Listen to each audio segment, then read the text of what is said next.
What's up guys, Dan here, I hope you're doing well, and in this video I want to run you through the process of how I edit my photos in Lightroom and Photoshop. So here's the photo I'm going to tweak, and I took this using the Sony a7S II with a 35mm lens at 1.8, 1/20th of a second with an ISO of 125. Once you've imported your photos into Lightroom, right off the bat we're going to then right click the image and then click Edit in Photoshop. This is where we're going to do all the bulk of the editing to remove any minor blemishes, smooth out the skin and adjust the framing to make it Instagram friendly. First thing we're going to do is create a new layer for the spot healing brush. Once we've done that, select the healing brush and we're going to remove any marks and stray hairs that we don't want in the photo. I tend to leave any freckles or beauty spots alone as we don't want to overdo it with the spot healing tool, and I feel it makes the image look way more natural too. Once we are happy, create another layer. This is going to be the layer in which we are going to smooth out the skin. Oh, and don't forget, it's always a good idea to name your layers too to stay organised.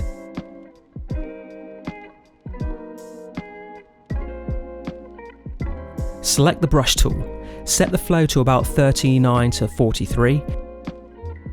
And now the trick is to hold Command Option to activate the dropper tool. Click the colour, then use the brush to paint over that exact area, making sure that any slight change in the contours of the skin is kind of matching as best we can with the brush strokes. Adjust the size of your brush accordingly to get those smaller areas.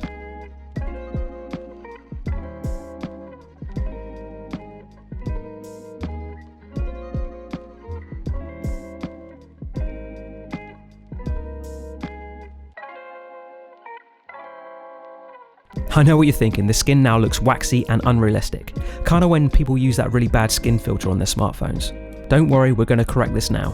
Once you've finished smoothing out the skin with the brush tool, select that layer, right click and enter the blending options. Ignore the rest of the options, we want to focus solely on the underlying layer slider here.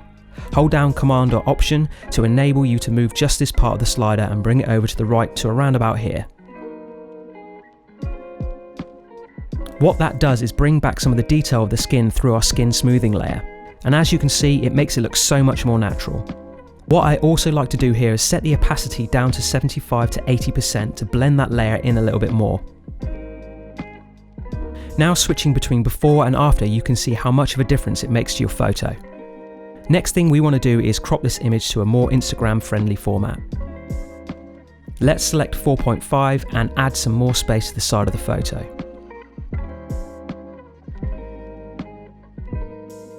Add a new layer, make sure it's the top, and now use the selection tool to select the white area we want to fill in. Click over to Edit, then select Content Aware Fill. And this will bring up another window that will allow us to select the area we want Photoshop to analyze to fill in the white area.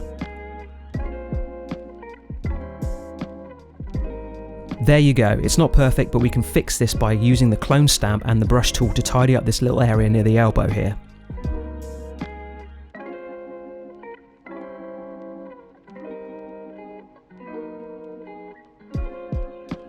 Once we have completed the blending, I can now tweak the crop a little bit more until we're happy.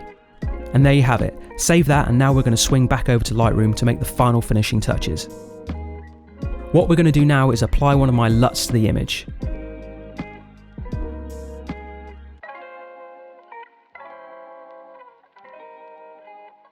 I've created my LUT, so all you really need to do is alter the exposure slider to your desired value and you're set. Of course, no LUT will look perfect straight away, and you may need to tweak the other settings slightly, but all the heavy lifting is already done by the LUT. Lastly, I just want to add a little vignette to draw more attention to the face here. Other than that, I'm pretty much happy with this to be posted on Instagram.